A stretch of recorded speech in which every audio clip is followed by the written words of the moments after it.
Hello there, YouTubers. Going to be reading Acts 21. Acts 21, and she goes.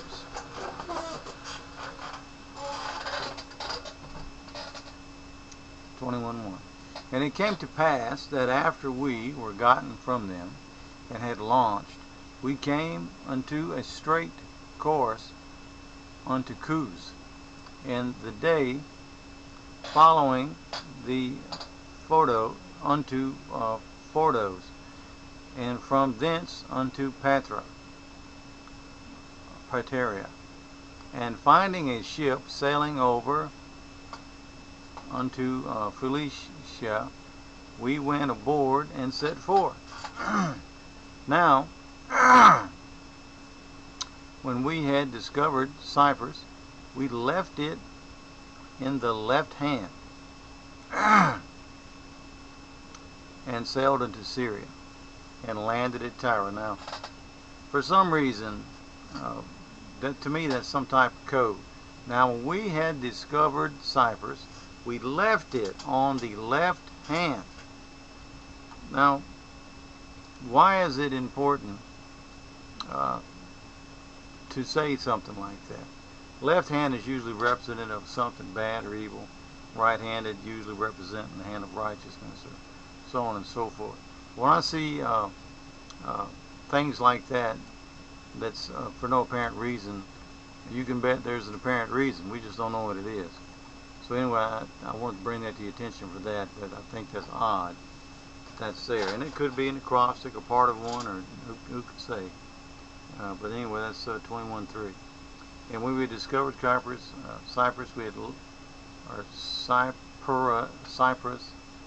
we left it on the left hand, and sailed unto Syria, and landed at Tyre, and there the ship was to unladen her burden. Going to unload the ship here. And finding disciples, we tarried there 7 days, and said to Paul, through the Spirit, that he should not go up to Jerusalem. And when we had accomplished those days, we departed, and went our way, and they all brought us on our way with wives and children, till we were out of the city, and we knelt down on the shore and prayed. And when we had taken our leave one of another, we took ship, means they boarded up, ready to head out, I guess. And they returned home again, all the wives and children, I would think. And when we had finished our course from Tyre, we came to Ptolemais, and saluted the brethren, and abode with them 1 day. And the next day, we that were of Paul's company departed, and came unto Carcia, and we entered into the house of Philip, the evangelist, which was one of the 7 that abode with him. Now, I highlighted this word in my study, evangelist, because as far as to my knowledge, I don't think the word evangelist was used thus far in the Bible that I can remember reading up to this point. Now, I'm reading the Bible in order. It don't mean that the word evangelist is not before this book of Acts, somewhere in the back. I just didn't come to my mind if it is, but it came to my mind as reading this, because I'm looking for things that Paul started that might cause trouble for the body. We see a lot of evangelists on TV today. We see a big difference between men of God or preachers and evangelists. Evangelists seems to have their own set of their own set of rules, or their own category for the reason. I found this on the net that I thought was interesting, so I'll go ahead and read this. This is not Acts, but this is something. It's Evangelist by Wayne Blank. Evangelist, from the Greek word meaning announcer of good news, was generally used as someone to proclaim the Gospels, and place where it was previously known. Such work became known as evangelism, while an evangelist was designated as a specific type of service in Ephesians 4.11. Apostles, deacons, and others were evangelists by means of their teachings, ministries. Philip, one of 7 deacons, Acts 6, 5, and 6, was the evangelist. Acts 21:8 were writers of the 4 Gospels. Matthew, Mark, Luke, and John also become known as evangelists. And I want you to know they also become known as evangelists. See also,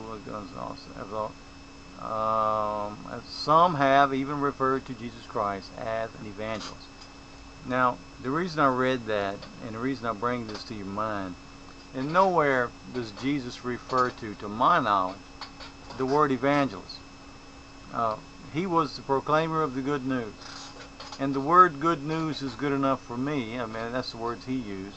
We're talking about the gospel, what is to be known as the good news. But why do we need here in this book all of a sudden this phrase evangelist, which is kind of like the Easter thing? I mean, my goodness, look at how many times you hear the word evangelist. And here it's just, mentioned in passing in this book, but yet the world seems to have taken off with this thought as if there's some kind of other category that we didn't really need, but now we have. Now you got your preachers, you got your deacons, you got your evangelists, you got all these. It's almost like some kind of weird little set of rank for some reason. Now most of the Christian worlds in this country today are more so influenced by the so-called evangelists than they are through the Gospels, than they are through people that were actually there walking and teaching with Christ. Evangelist seems to have way more clout, way more reaching abilities to affect the Christian body than a preacher, than a pastor. Terminologies that were used by Christ, the terminologies that Christ gave us. So I thought that worth mentioning. It's no big deal, but if you think on it, the more you think about it, to me, the more it becomes prevalent. Okay, which was one of 7 and abode with him.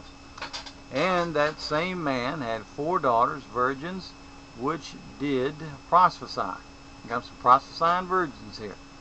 And as we tarried there many days, there came down from Judea a certain prophet named Agabus.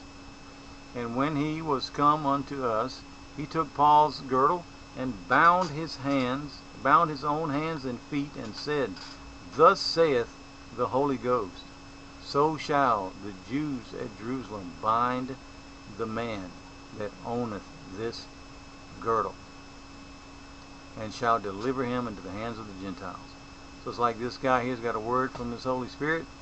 We walked up to Paul and wrapped Paul's girdle around him and said, the Lord told me that whoever wears this girdle, they're going to do this to it, to whoever wears this girdle up there in that big city Jerusalem, and going to deliver you to the Gentiles. Okay. Then Paul answered, What meaneth ye to weep and to break mine heart? For I am ready not to be bound, only but to die at Jerusalem. Now, Paul's kind of acting, playing the part of Christ up here. He's like, as if to imply that he's somehow going to play the part of Christ. It was Christ's place to go up to die at Jerusalem after those feasts up on that hill. But, as I notice, as I'm reading Paul's stories, there are a lot of things that are shadowing the Christ story. A lot of little tidbits which, if you're familiar with how witchcraft works, these idioms and these phrases work in your head. So think about what he's saying here. Paul answered somewhat to say, Weep, what mean ye, weep and break mine heart? For I am ready not to be bound only, but also to die at Jerusalem. Kind of like Christ, break of the heart. Jesus was pierced through that side into his heart that would end his life. So we got a mention of the heart. We got to mention going up to Jerusalem to die. Okay. That being said, and when he would not be persuaded, wait a minute, did I miss some? For I'm not ready to be bound, but die in Jerusalem. For the name of the Lord Jesus Christ. That's how he ends that sentence. And when he would not be persuaded, we ceased saying, the will of the Lord be done. And after those days we took up our carriages and went up to Jerusalem. There went with us also certain of the disciples of Scarsega, and brought with them one Mnason of Cyrus, an old disciple. I don't know what that spells. Mnason. It's Mnason of Cyprus, an old disciple, with whom we should lodge. And when we were come up to Jerusalem, the brethren received us gladly. This is the Gospels talking here, the disciples. And the day following, Paul went in with us unto James, and all the elders were present. And when he had saluted them, he declared particularly what things God had brought among the Gentiles by his ministry.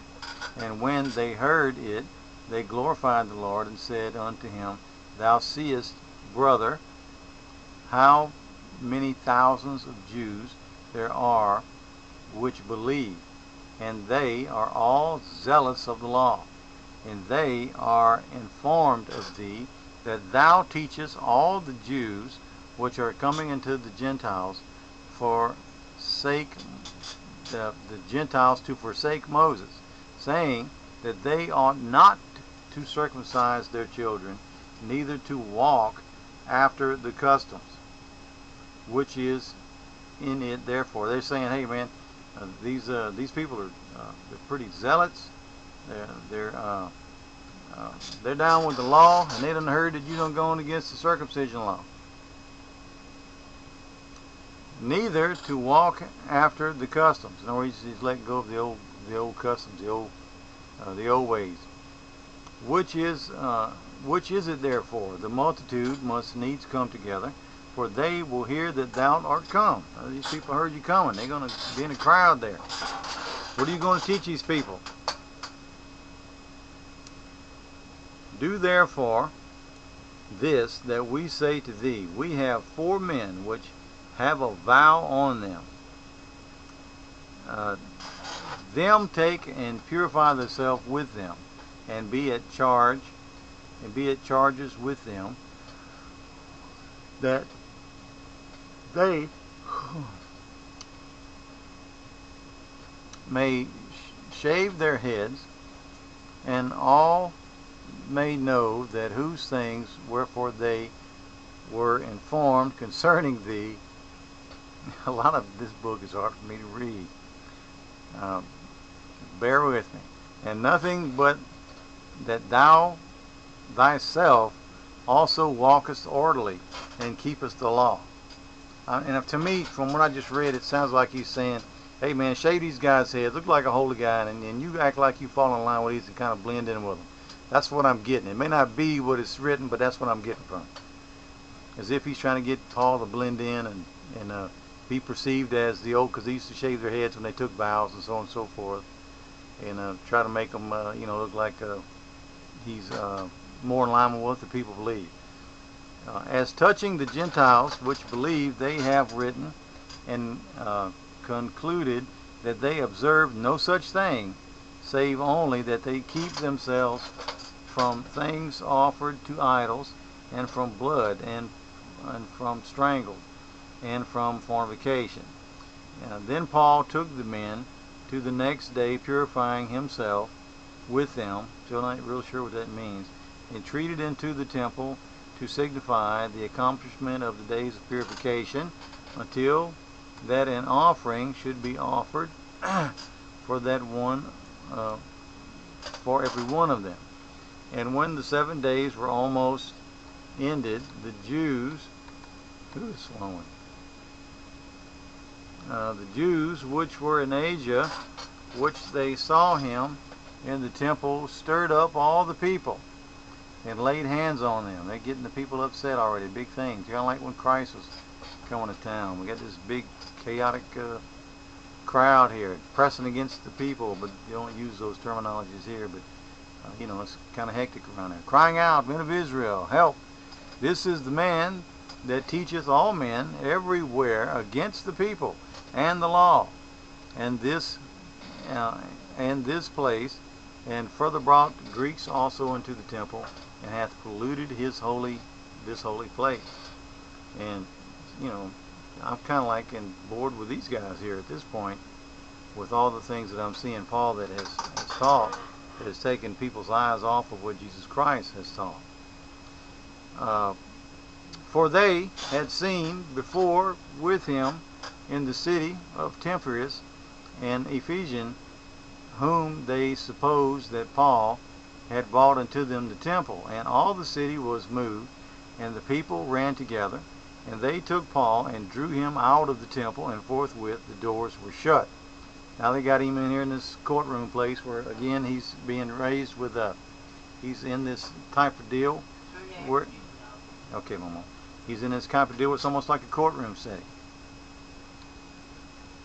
And as they went about to kill him, I mean, they got this dude cornered up, tidings came unto the chief captain. Now, they done heard that they done got Paul up in here, and they're going to try to kill a guy in here now.